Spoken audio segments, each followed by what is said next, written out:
Welcome to the Paul Chandler Show, everyone. I'm your host, Paul Chandler. And tonight's episode is the second to last episode of the series that we're doing on op reports for the organ systems. So tonight we'll be looking at the eyes section, which in the CPT book is labeled the eye and ocular annexa. So stay tuned and we'll be right back after our lovely opening sequence when we will op report dissect for the eyes.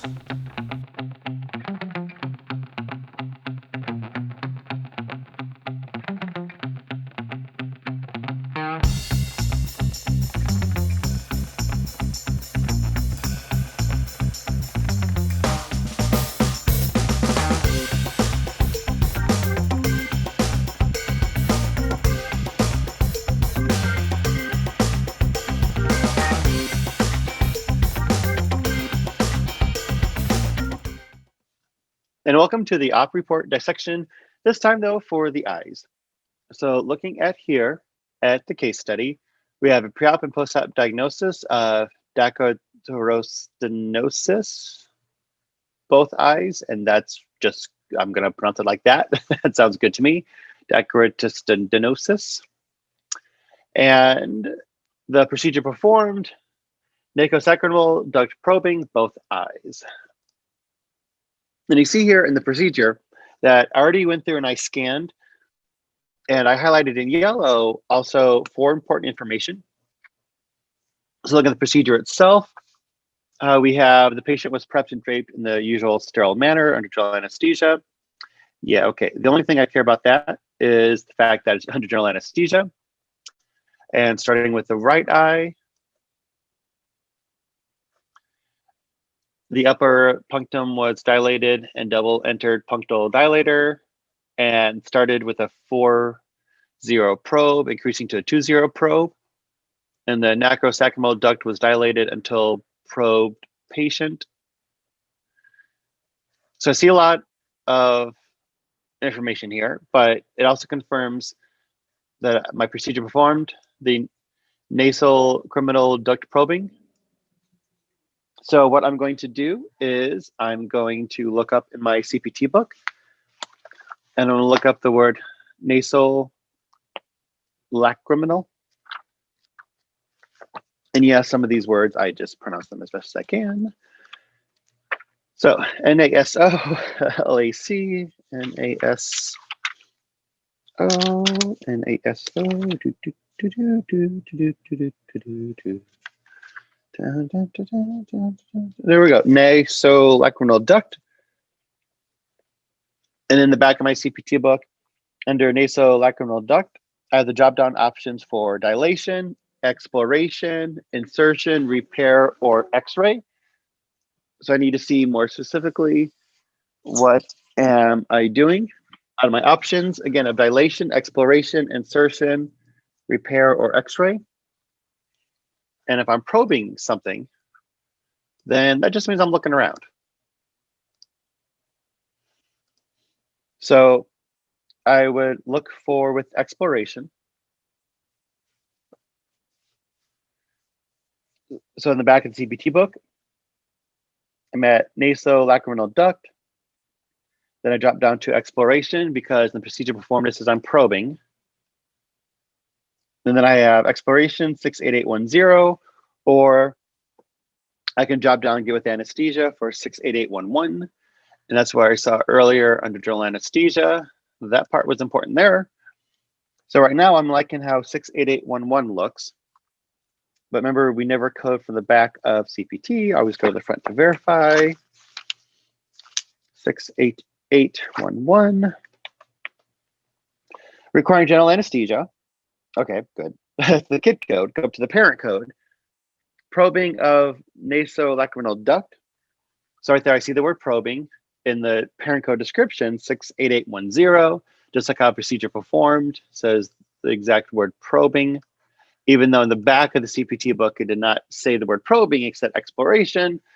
But pop and soda scenario, as I call it pop, you may call it soda, exact same freaking thing. So probing, exploration, same thing. So 68810, probing of nasolacrimal duct with or without irrigation, because I don't care about the irrigation part. Notice how the parent code 68810 confirms the back of the book that is without general anesthesia, but it is requiring general anesthesia, going down to the KID code of 68811. And since it is done in both eyes, then looking at, looking at the first parentheses under the 68811 code, this is for bilateral procedure, report 68811 with modifier 50. That would give me, add modifier 50 to it. Remember, per CPT guidelines, we're supposed to use the least amount of codes possible to state what we did.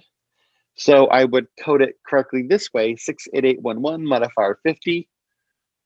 I would not do, for example, and I'm going to put in parentheses and then erase it in a moment, 68811 modifier LT for the left, comma, 68811 modifier RT for the right, because that's technically, yes, it's one number, but it's two CPT codes because I'm having to split them up, the modifier LT and RT.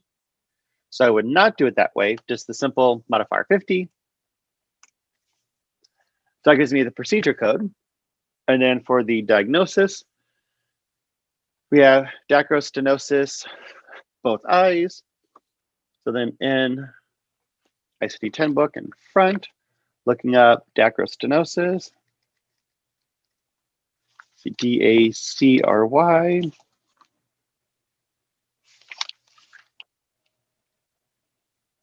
This one, oh, we have a lot of D-A-C-R-Y codes. I mean, words in the front. So D-A-C-R-Y, O-S-T, nope, so the next page.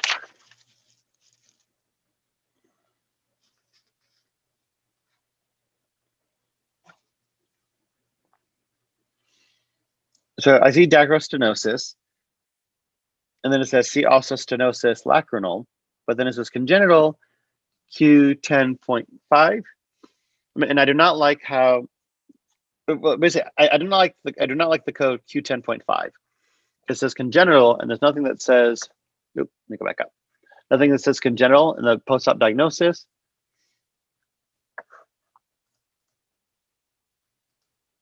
So I'm going to do the see also variants. The see also stenosis lacrinal. So I'm going to look up that one, just because again under dacrostenosis in the front, I do not like how it's a congenital at the bottom. So I'm going to do stenosis lacrinal, stenosis, then double checking lacrinal, L-A-C-R-I-M. Okay, there we go. Dacranosis lacrinal. I'm sorry, dacranosis. I'm correcting my statement there. Dacranosis said see also stenosis. And I went to the back of ICD-10 and I looked up stenosis, S-T-E-N-O-S-I-S. Then I dropped down to lacrinal, L-A-C-R-I-M-A-L. Then my options are passage. Well, it says parentheses passage. Then I can drop down to canaluculi. That's a funky word. Canaluculi. Sounds Hawaiian. The C-A-N-A-L-I-C-U-L-I, or congenital, duct, punctum, and sac.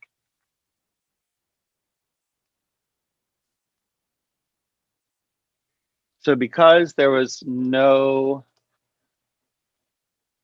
documentation for it saying congenital, then we went to the back. For dacrostenosis, there was no terms that says it was congenital. So then we went to stenosis and then dropped down to lacrinal in the back. And I'm liking out the drop down to duct. Because you see duct and the procedure performed. So I'm going to type this in between just to show again how I'm getting my drop downs. So we did dacrostenosis in the front, drop down to congenital, nowhere says congenital, but then it says see also stenosis.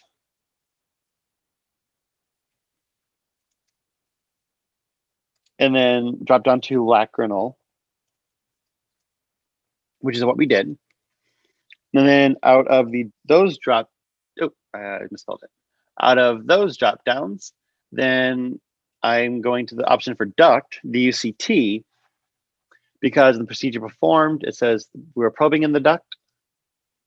And then that gives me H04.55. There's a check mark in a box based on this publisher. So I need to go back and see what H04.55, what my additional characters are. H04.55, acquired stenosis of nasolacrimal duct, and then 0.551 right, 0.552 left, 0.553 bilateral, or 0.559 unspecified. And this is done in both eyes. So that would give us the 3. That looks good. For the 6th character for bilateral. So that would give us H04.553. So scroll back up there. There we go. So in this case, for the op report dissection for the eyes, we have the procedure performed, CPT code 68811 modifier 50 for the nasolacrimal duct probing both eyes, and the diagnosis code H04.553 for the dacrostenosis, which took us back to the stenosis, drop down lacrimal, drop down to duct for the code H04.553. So if I was a 19, I don't like that purple. I don't like that one. I'll make it a little bit. It's kind of hard to see that where that pink is. There we go. So if I want to say early 90s, maybe late 80s, but early 90s, then I would be singing, "Woo, there it is. Woo, there it is." The procedure code 68811 modifier 50 and diagnosis code H04.553. And that concludes this op report dissection for the eye system. Welcome back, everyone, and I hope that you were able to see very well that part of the op report dissection dealing with the eyes. Now, while the eyes are just about an inch tall, give or take, for each person, there's still several different procedures that we can do on the eyes, and there's several different steps we have to follow for those. So that's why tonight we looked at the eyes, and our next episode of the show, we'll be looking at our next organ system, which is the last one, dealing with the ears for the op report dissection for this series. But for op report dissecting on the eyes, that's all that we got for today. So I do thank you for watching this episode of the Paul Chandler Show, and have an awesome rest of your day.